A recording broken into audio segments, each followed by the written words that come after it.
Every once in a while I start to obsess about something, and lately it's been how flaky can I make a pie crust. So here's one of my recent attempts. You see that? I believe it's fairly flaky.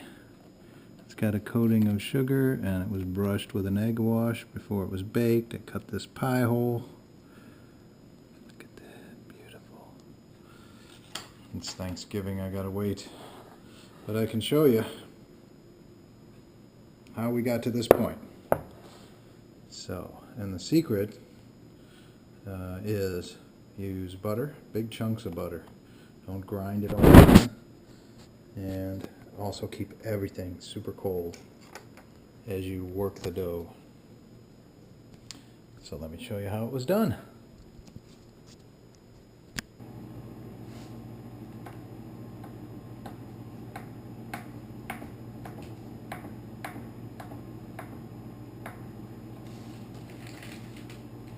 So we dice the butter while it's still nice and cold.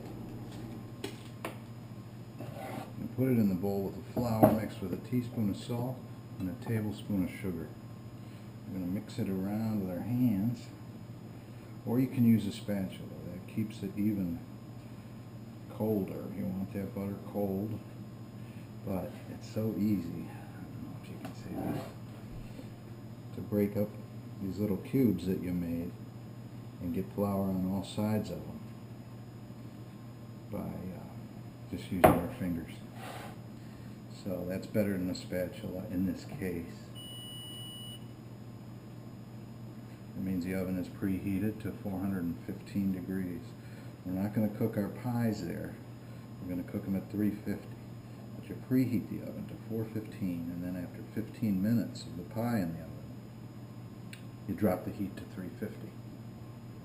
That way it gets all these little cubes of butter that are in your pie dough to melt very quickly, react to the heat, and start lifting that crust into a flaky, delicious concoction. Now this, you can see they're smaller than dice that you would roll, but they're still chunks, and they're big chunks. And as you play with it with your hands, you can find that some of these big chunks are cut in half like we meant to do, so you get very small pieces of butter. But they're much bigger than what you would get if you went with a pastry cutter and cut this, or you went in there with a knife and fork. So what we're going to do now is switch to our spatula and very cold water. I'll make a mess too.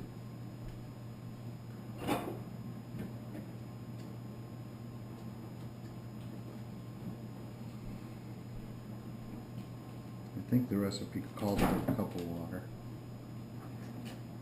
That's going to vary based on how much flour you're using, how much moisture the flour might contain.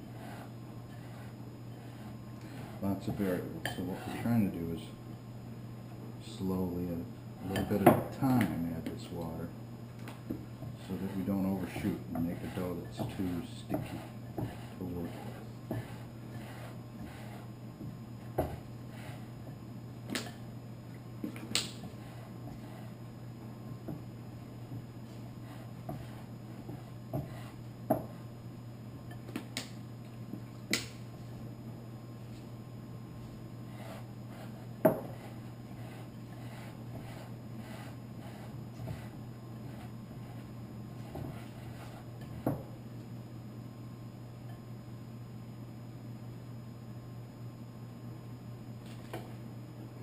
This is what we're looking for. Pull it all together. Put it out on our board.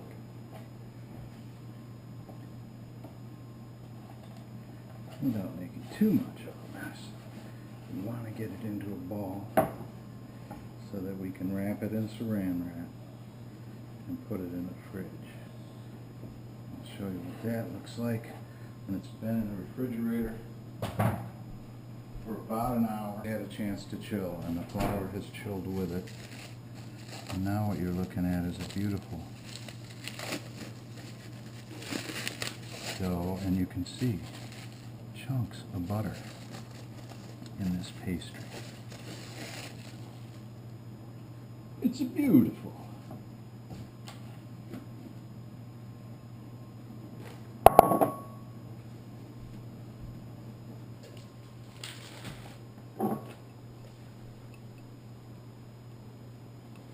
One of the things about working dough is if you have a set of marble, like a rolling pin, cutting board, that's very helpful because you can chill that rolling pin, that marble rolling pin. I, on the other hand, don't have one. It's alright, we're going to improvise. I have chilled this bottle of white wine. I'm taking off the label because it might interfere. So I'm going to roll it with this wine bottle. Just watch me. I don't have to tell you the whole technique.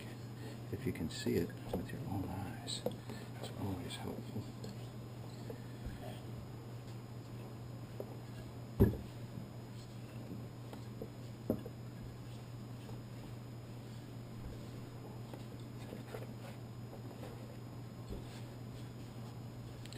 With this type of dough, where you're leaving chunks of butter in there to maximize the flakiness, you have to remember two things.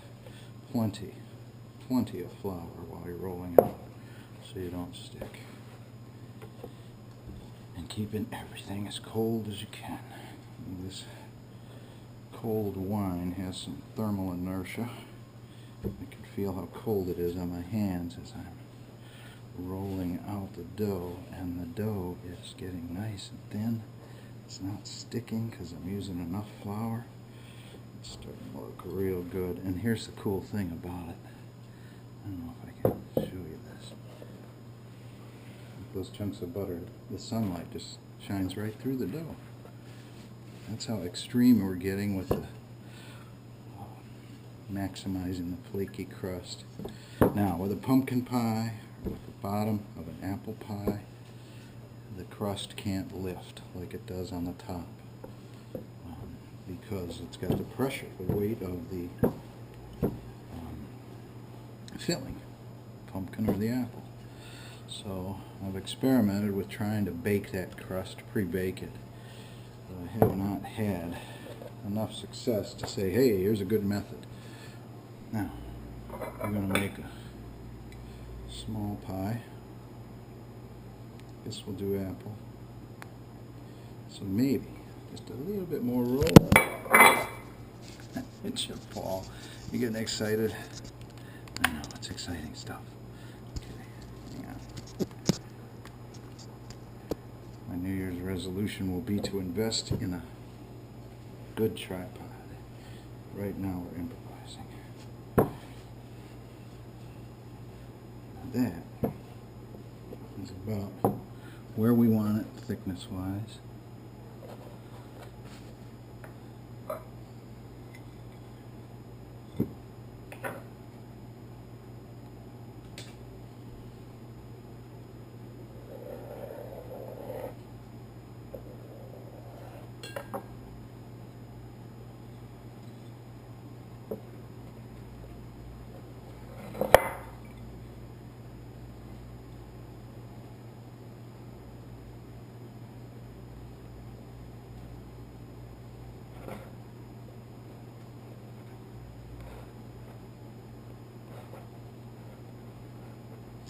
I like making pies. I don't know why.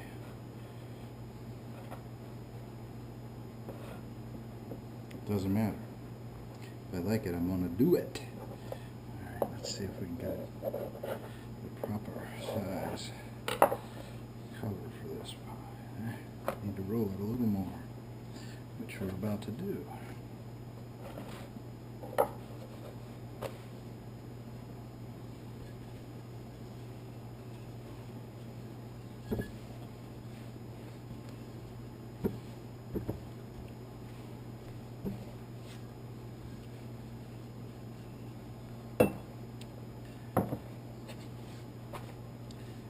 you're baking pies for the holidays and you're about to have a family gathering, it's possible there will be some talk of politics and there will be big disagreements. And have you ever heard the expression, shut your pie hole? Well, now we know where it comes from. Is when you cut a hole in the pie.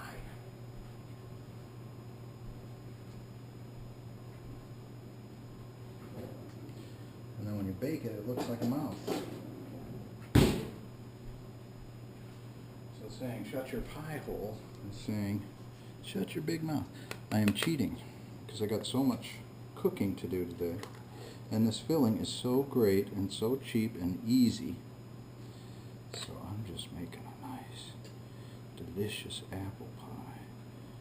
I would not even mess with the seasonings. It's just delicious. I recommend this stuff, whatever it is. You saw the label. Okay, now I've loaded this into here. But I want to do something right now that makes it easier to make a pie.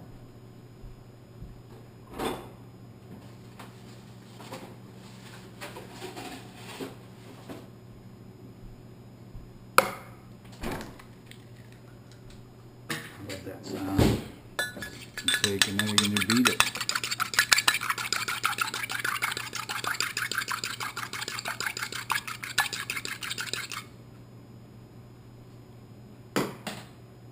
Take a pastry brush.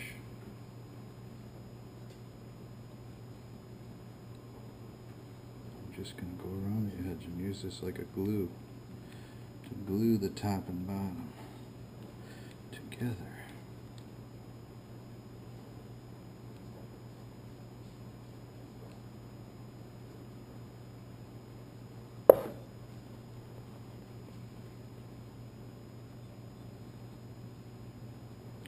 And you fold them both under like that.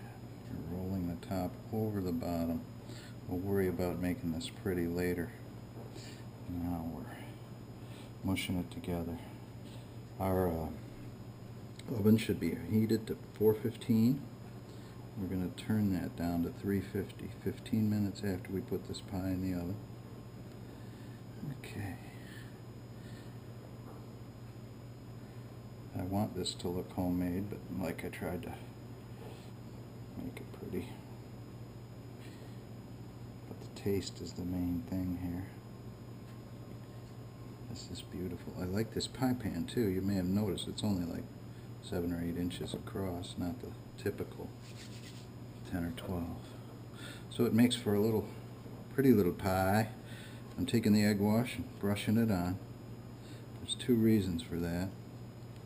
It gives the crust a nice shine after it bakes. And the second reason is it'll make all the sugar I'm going to dump on top of this pie crust before I put it in the oven stick. It's just makes the whole thing look delicious. There we go. Sugar.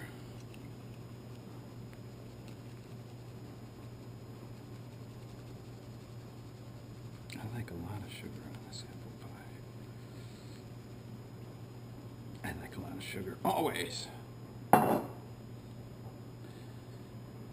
Let's go put it in the oven.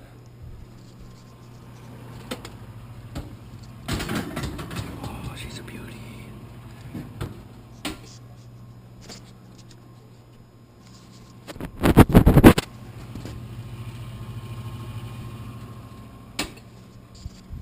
We'll get it out of there.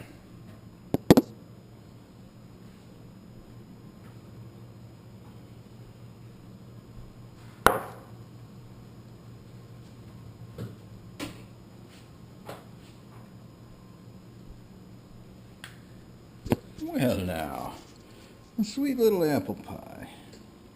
You can see the sugar and the egg wash made it nice and shiny. It's still sizzling. The reason that there are glass pans in the world is so that you can see that the crust is cooked all the way around. I wish you could smell this. It smells delicious.